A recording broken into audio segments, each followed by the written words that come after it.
Fuck you, you fucking scum! Fuck you, you fucking scum! Gorgeous, it's all over there. Just put it please.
GRAIL GUARD.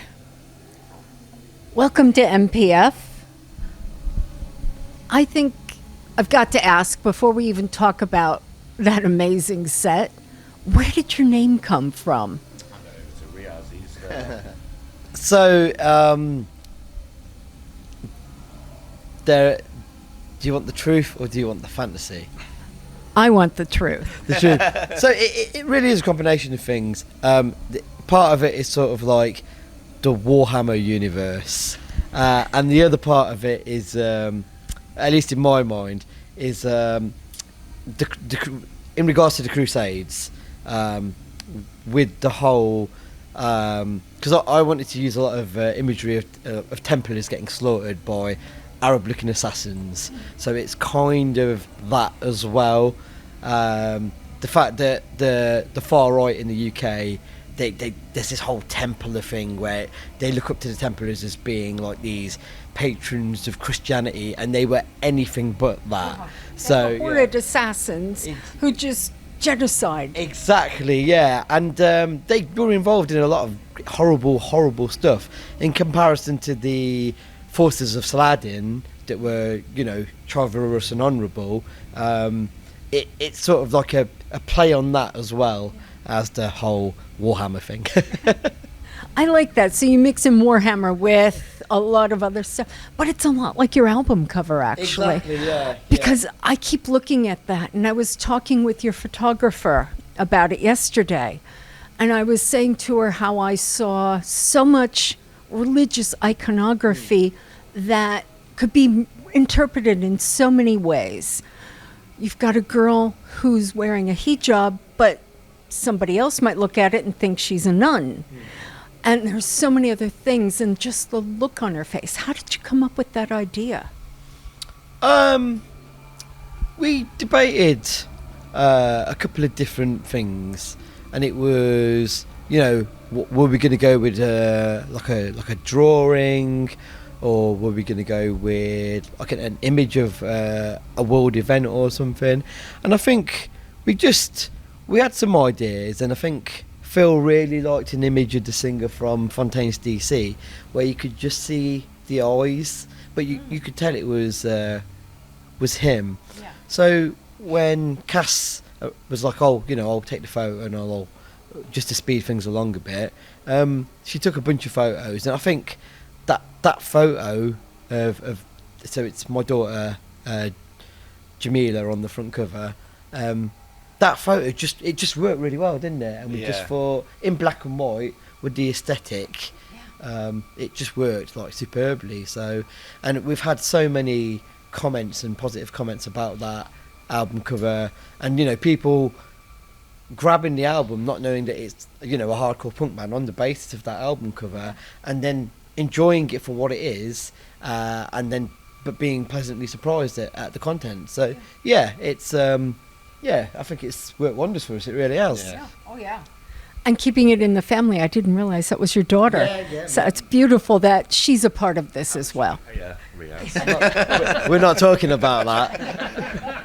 So did she do it reluctantly, or when you finally said, I'll give you? No, it was, we asked her, but what happened was on the day, we were like, right, we're playing a gig, Cassie's going to be there to do the photography, and she was like, right, but I'm not ready. I've not put my makeup on. I was like, you don't need to put makeup on or anything.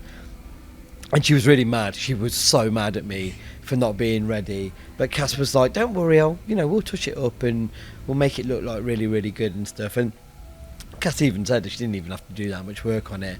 But so she was a little bit miffed with me. But we convinced. She was like, I'm going to Alton Towers tomorrow.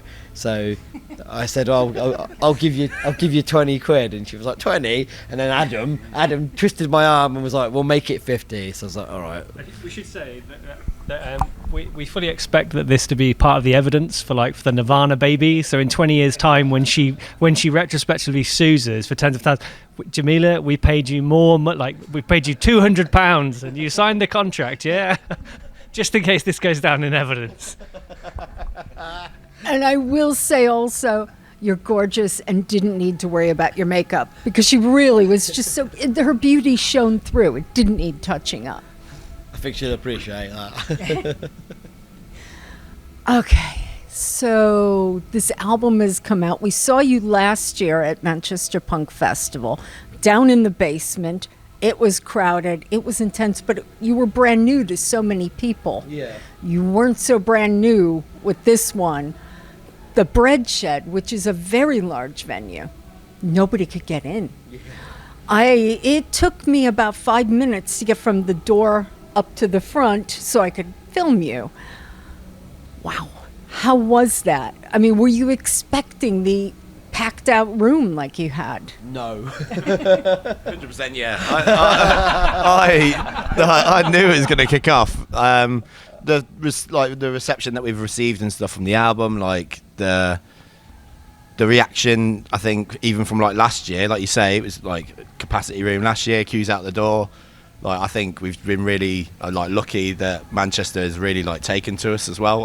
I mean, I don't know, I speak for everyone, but for me, it's second home. We've got Cov and that, but everything that's happened with the band is it's originating from here. Yeah. So I was like, of course it's going to get fucking packed out. Yeah. I thought it'd be busy, but I wasn't expecting it to be packed to the wall. I thought, it'll be busy, but not that busy. Yeah. That's a really, really sort of humbling experience. No, definitely. Just also, we're saying there was so many friendly faces there as well, which is in terms of with punk being such an amazing community, but it was so nice to look out, and there was there was Archie from Clayface and Incisions, there was the guys from Shackleford, there was the guys from Healer of Bastards, and there's so many promoters that have put us on from around the country over the last couple of years that all came to see us on the Friday as well. So it's amazing to see so many new people that we didn't know, but also it just means the world that so many people kind of come out early, and people who've kind of supported us. That was really cool to see. And also, everybody was smiling. I mean, your music is so damn angry, which I love. However, people were smiling through that anger. And I have to ask, you dressed in a very traditional Muslim outfit in the beginning. Yeah. Tell me about why you chose to do that. It's Friday. So Friday is the day that you should be, it's one of the most important prayers of the week. Mm-hmm. And it's why when we opened, and after the first song, I did the traditional Arabic Muslim greeting of Salam Alaikum and Juman Barak, which is what you say on the Friday. Obviously we were playing, so I couldn't make it to the mosque on the Friday. So I kind of just thought, just making a bit of a statement, really. It's sort of, it is part of my identity. As much as I feel that I deny it sometimes, it's part of who I am. So I just thought it's a bold statement to make, but it's one that I'm making. So, and then it was. Cool as fuck. Yeah. Great. And it was so fucking hot in it though. After 2 You songs, took it off. it's absolutely boiling, but yeah. Yeah, because I saw you there and I was like, I like that. That's cool. That's different. That's you. That's part of who you are. I wanted to battle jacket it up and add patches and badges to it. I was thinking about it the day before. I was like, next time. Your mom won't like that. It's kind of Barbara Look and King Prawn back in the day. Yeah, exactly. Yeah. As in, with Riaz, like, so yeah, like watching King Prawn back in the day, like early 2000s, and Baba used to dress up in kind of like quite traditional dress as well, and it was just, I remember back then it was just so striking as well. It's kind of like, I know that the punk scene isn't the most diverse in some places, but it was just nice to see someone kind of representing exactly who they are as well. That'll be one for the discussion, won't it? We could put that to Midlife Punk podcast. They can, which is better, Fat Record or Epitaph, or Baba Look or Riaz? Baba Look is. You can put your comments on this video. We're voting for Riaz, but. Thank you. What's next? It's got to be hard because you're on this crest with this album. Are you thinking ahead where you're going to go next? What are you going to do? Yeah, I think we've got a lot coming up in terms of gigs. We've got Rebellion Festival. Well, we're playing with the Subhumans in Wolverhampton on the 27th of April. That's our next gig. So we've got a couple of weeks off to just chill and practice and whatnot. But I think we'd like to start recording some new songs as well. So with the album, Adam only had 2 weeks to learn all the drum parts, and then we were in the studio. So I'd like to think that if we had more time, then we would have had some more songs. But at the same time, we've got plenty of time to sort of work on some new material. So yeah, I think maybe an EP. Yeah. A heavier EP. Even heavier. Yeah, even heavier. You guys are speaking my language here. But you want some? So we are playing. So just finished Manchester Punk Festival. We've got Rebellion, we've got Swinefest, we've got Isle of Monks, Punks, Isle of Man. What did I say? Isle of Punks. The Isle of Punks. So yeah. The Isle of Man Punks Festival, which is going to be absolutely amazing. We've got Swinefest. Like Stamford as well. Stamford Scary Clown Fest. So we get into places that we've not played before, because despite the 100+ shows, there are places in the UK we still haven't played yet. So yeah. Well, I'm looking forward to the one on the Isle of Man, because you are in a teeny tiny pub and it's going to go absolute mayhem. It's going to be fun. The buzz from that, from just all the Manx punks that are around today, for the whole festival, has been amazing. So yeah, really, really looking forward to that. They are so passionate there. Love it, yeah. But you are playing some very different kinds of festivals, with not, that traditionally wouldn't have bands like yours on. More abrasive. They kind of go more for the 77 punk or the older or the street punk. How do you think you might go over on those? Like Rebellion, as such. Well, this is it. Like, we don't know. So we've had friends that have played it and they've all had a good time, and we're on the introducing stage. But we're looking forward to it. Yeah, we're looking forward to it. I think again, bigging this up, but I think that's going to be a bit of a one where I think we think it might be a bit emptier, but I actually think like it's going to get packed out. Like again, like people, the response, everyone that you see, everyone like the comments and stuff like see Rebellion. So again, I think we'll be pleasantly surprised that busy. I'm hoping so. Yeah. Yeah, because you have such a buzz about you. People will at least come to see what the heck is everyone talking about. And with your album, going back to that, you had a couple of extra pieces for people who pre-ordered.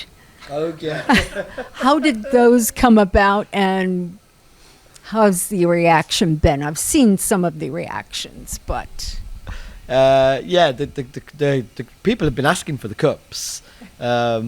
Yeah, we might do a little run of them, but yeah, people love the cups, and then the mask as well. We just thought it was funny, but yeah, it's been great. Yeah, them 40 pre-orders just went like within minutes as well. Yeah. It was great. Yeah, 2 hours and they were all gone. So. Absolutely amazing. But yeah, and everyone that's had it said that they love the cup, so people are using it. It's been great. Yeah. and I've seen some of the advertising you've been putting out with a bit of a clip of a video saying if you don't like this particular politician or Trump, God help us all, you'll like us. Yeah, And yeah. have you found that that's kind of universal, even people who might not like abrasive music? It's been, yeah, we've had so many sort of like followers from those videos. We've had more positive comments than, and we have, don't get me wrong, we have had like the abuse, but I think Phil's the master.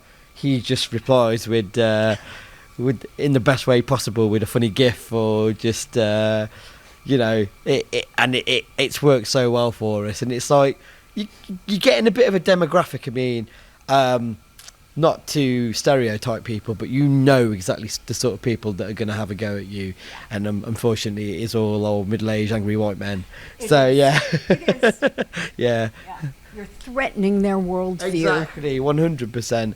And it's like the antithesis of punk is what they are. It's like it's like it makes no sense to me that you could be all for like it's essentially the establishment when, you know, punk was all about anti-establishment. And so it is, you know, all these sort of like old punks in their 50s and 60s going, well, I was a punk back in the day and you're not punk. And it's like gatekeeping to the ultimate level. And it's like, yeah, whatever. Yeah, you believe that. Yeah. Come and see a show and then make up your mind. And Tell me then. That's it, yeah. And a couple of times people have been negative about the songs, and then a couple of reels down the line, they'll be like, I'm actually quite starting to like the songs. Yeah. So, and it's the engagement. It's the you know, we're obviously doing something right if you're negging us, but then you keep doing it. Yeah. And then one guy that keeps leaving negative comments, like he turned up on the TNS website to try and leave a negative comment, but it's like you ignore these people and they try and get under your skin, and it really doesn't work. We just find it funny. All the engagement, Absolutely love it. It helps us. All day just replying to the comments and stuff, just rage baiting. Like I know if I'm pissing them off, then yeah, it's working. So yeah, I love it. And I used to work in digital marketing. They are helping you because they are raising your profile. They're giving you interactions. They're giving you the algorithm food. So let them keep doing it. Yeah. We'll keep making them reels. Make them more angry. Exactly. Make them more angry. Get more of it. That'll keep you going up.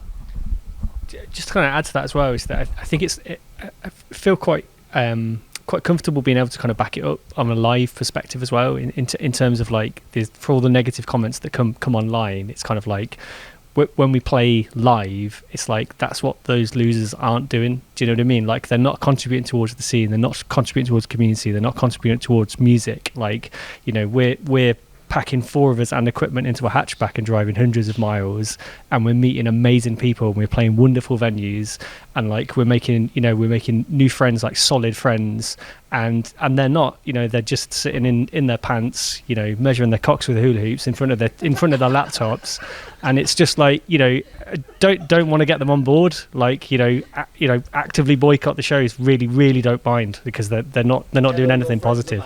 Yeah, 100%. Exactly. Tell your friends to boycott them too. And I think they're probably not using hula hoops, but quinoa. You know, maybe they get up to 2 little bottles of quinoa and that feel really good about themselves that day. And your lyrics are so personal. They are, yeah. And I think it's a lived experience, but it's not just my experience. It's your culture. And my parents, my grandparents, and unfortunately my daughters. It's not getting better in the long term. In terms of how we as a society are. And I don't know if I'm just forever pessimistic about the situation because I live it. And again, going back to the comments, and there's not a lot of them to do with race and religion, but they're there. They are there. They are 100% there. And it's always the same old thing.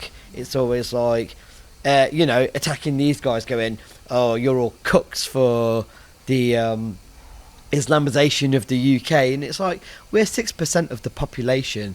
If you're scared of 6% of the population because you believe everything you're told by the media, then more for you. I'm going to sing about it. I'm going to stand up to it, and it's not just for me. It's all marginalised people. It's our gay and queer. It's our trans brothers and sisters. It's our Hindu sisters and brothers. It's our black and Jewish brothers and sisters. We're all, made to feel like we're not part of this country, and we are. We've been here for hundreds of years, and it's not going to change. And even people like me, coming from America, after Brexit, I was told, "We voted you out, go home." Come on. It's the same thing. So you're speaking for everybody marginalized. I resonate with what you say. I know other people do, and we're not Asian Muslims. Exactly. And so it has to resonate with the rest of you. You guys are fully a part of everything. Do you ever find people telling you, "Oh, will you stop being so political or stop being so issue-oriented"? Yeah. When we played last year at Yes Basement, somebody turned around and said to somebody that we know, they said something along the lines of, "Oh, I didn't come here to listen to songs about politics," and walked out. And it's like, did you not read the little blurb about GRAIL GUARD? Did they not hear punk? I mean, the Sex Pistols were political. Exactly. The band Benefits just put out a T-shirt and it says "Everything is political." That is true. Which I wore to our album launch show, and it 100% everything is political, whether you like it or not.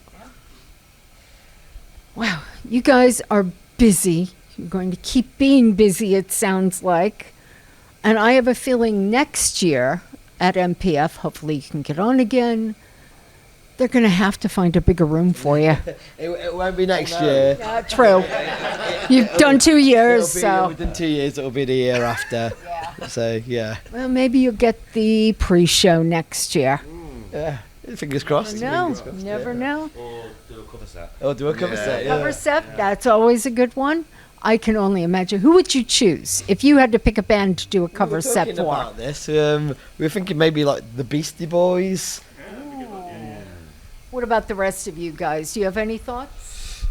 I don't know really. Well, I think like I know you'd hate this idea, but I was thinking like because we're like from Coventry, like maybe like the Specials or something. He used to play in a ska band, and they but yeah. But no, yeah, I'm easy. I'll just come as a punter. I don't mind. I'd do a ska set. Would you? Yeah. Okay. You could do a ska set as a hardcore band. Yeah. Your interpretation of the Specials. Yeah, that could be cool. Anybody else? I'll probably probably do Paint It Black. When we were in Rebellion last night, someone did a cover of Kid Dynamite, and I don't really hear people talking about them that much. I don't know if it's just because they're not around anymore, but yeah, really like them. I'll do Paint It Black. Too many words to learn though. Knowing that Riaz absolutely detests Blink 182, and weirdly, for about 10 gigs on a row, the song before we played happened to be Blink 182. I definitely think we should do a Blink 182 cover set, and Riaz should have to sing all of them and learn all of their lyrics. And wear a backwards cap. And make loads of dick jokes. I have no comment, but I would find that absolutely hysterical. Thank you guys so much. I can't wait to see you again on the Isle of Man. Saw you already this weekend. And just keep it going and keep talking about these things and just keep playing that beautiful, angry music. Thank you so much. Yeah, Thank you. Thanks for having us.